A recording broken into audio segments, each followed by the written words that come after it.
beat and then left, I come back. Then I can see him saying that, but you know, things happen. Pacquiao's a hell of a fighter. In his last 2 fights, he looked good, but people forgetting about this fight with Erik Morales not too long ago. People forgetting about him being knocked out twice before. So, but he's a hell of a fight. He's a good little fight. It'll be 19 months since you will have been in the ring. Do you consider that a long time? And is that a question mark in your mind? I mean, I feel that my vacation was worth it. You know, to kind of let my body heal up. You know, let my hands. When it's all is said and done, when all the media and the people's not around no more, who's gonna really be there for you? You be thinking then. And I come to find out that my children's mother's gonna be there. My mother's gonna be there. And there's a lot of people that's, you know, bumpy roads. And bumpy roads is not always financial. You know, there's certain things you go through in life. I mean, trials and tribulations that you go through in life. And I know who was there for me when I was going through those trials and tribulations. So those are the people that I truly love. So with my layoff, you know, everything that God has given me, you know, from every nice car to my 22,000 square foot mansion, I'm appreciative for it, truly, from the bottom of my heart. So you're saying that your mind's in a better place now? My mind has always been keen and been sharp and been on my toes.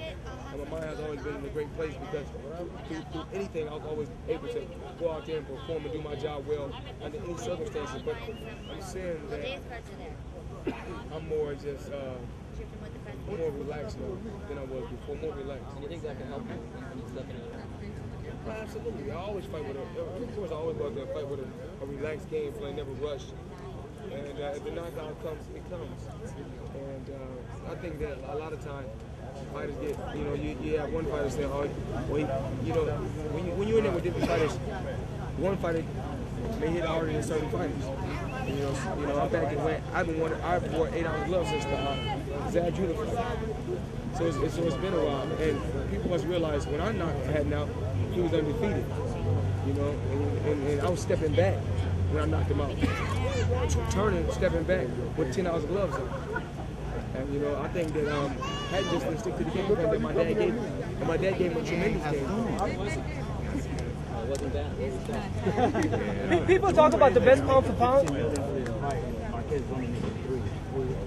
Well, man, I'm not here to talk about. I'm not here to talk about money. Everybody knows that. I mean, you weren't there. I mean, everybody knows that however much I'm making, I earned it. You know, from the ground up. I truly earned it. You know, and you gotta ask yourself. You know, they talking about all these different fighters now, just pound for pound. Just really truly just ask yourself. There's no disrespect to nobody. What were these fighters at in '97, '98, '99, 2000 when I was dominated? They wasn't even heard about. I'm in a whole nother era of fighters. I done went through an era of fighters in the '90s, an era of fighters in the early 2000s, and now we like 9 to 10 years later. Now we're gonna see what we're working with and see. I know, and I dominated some of the fighters in this era also. I just saw you hook up your boy with your dad. Like the media doesn't see that. We talk about your bad boy persona, the money maker. Oh, this kid right here, this kid right here. They told me they told me I think he's record like 54 and 6 or 56. 54 and 6. Kid was 54 and 6. And this kid, I mean, he's the future of boxing. Someday, hopefully, he's going to surpass me or be higher than me. You know, I keep my fingers crossed for a kid like this. Or hopefully, my son, my oldest son, can do the same thing. And only thing that can do is inspire a young fighter like this. He's a young amateur fighter. I don't have to go out there and tell the media how I feed battered women, how I feed battered children, or how I feed the homeless, or how I get back to kids that's disabled. I don't have to go out and tell the media that I've done it because I know who I am as a person. Like I said before, that's why with my layoff, it truly changed me. Like when I went to the press conference and I was like, you know, kind of trash talking. I was like, man, I ain't got to do that no more. I mean, I know what I can do. I know what I bring to the sport of boxing. In the sport of boxing, with what I generate, I get in a recession. I give a lot of people jobs. People feel real. I give a lot of people jobs, and I keep a lot. It's a great thing because a lot of people can't afford cable. But with me in a recession, with me fighting, with me generating jobs, people are able to go out and get cable and spend the extra $49.95 on pay-per-view. So I'm appreciative just for that. I mean, the sport.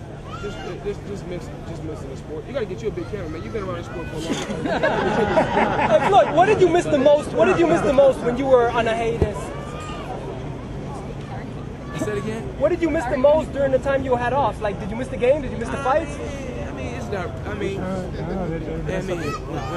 when I left, I was the most popular in the sport because I was outside the box doing things that other fighters don't take chances to do.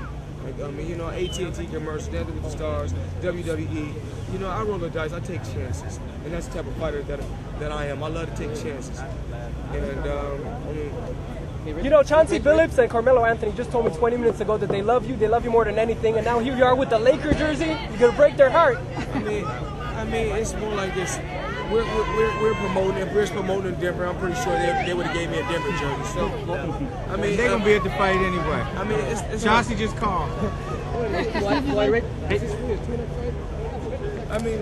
a I mean, this guy's a top-notch fight. It's not a turn-up fight. This is a huge fight for me. And you gotta learn about the sport of boxing. One thing you gotta learn, you say certain things to yourself. Like I said, people seem to forget. People seem to forget. They forgot about Erik Morales, boxing shell, Manny Pacquiao. But like I said before, they forgot about that, or they don't think about when me and I was in my 30s. De La Hoya was in his 30s when we met him, right? It's always an excuse. But when I beat him, they say he's over the hill, right? But then all of a sudden, when Pacquiao fight, they said, "Oh man, we can't believe what just happened." Y'all just said he was over the hill. Which one is it? but then when the gloves De La Hoya them gave me was pillows. They had a chance to fight in 8-ounce gloves and fight at 147. De La Hoya said for me, he absolutely not. He wouldn't come down to 147, and he said he wouldn't. He said he didn't want to wear, 8-ounce gloves. And then on the other hand, you say I face Hatton. They say I'm too big for Hatton. They say I'm too big for Hatton, but then they say Hatton is too big for Pacquiao, but they say they want to see me and Pacquiao. But then Pacquiao and Marquez fight twice, but like I said before, when I beat him, they're going to say I'm too big for him. Some people say that are critical, that he's coming up too far in weight, so they're critical of you for taking this fight. I come from 125 all the way to 54. So, I mean, things happen. I mean, like I said before, you see that, and I want to, clear this up for the record that, when I fought Oscar De La Hoya, it was never no disrespect to the Mexican fans when I wore my hat or my when I wore my sombrero or I had my colors on. If anything, Oscar should have had those same colors on. He should have had those same colors on. But I have nothing but the utmost respect for the Hispanic fans, the Latin fans, and fans all over the world. I take my hat off to all the fans. You bound to see me fight a fighter from Europe, from England, and had their colors on, had their flag on. It just brings something different to the sport. Floyd, a lot of people seem to think that sooner or later you're going to have a showdown with Manny Pacquiao. Do you see that happening? I mean, right now we're focused on Marquez. Like I said before, Pacquiao is a hell of a fighter. He's a good fighter, just like Marquez is a good fighter. And right now, if those are the two best fighters. Right now, if they are rated as the best fighters when I was gone, that's what it is. I'm not here to rate myself, and I'm not. Like I said before, we don't fight for bragging rights. We fight for checks. What do you do when you're not starting?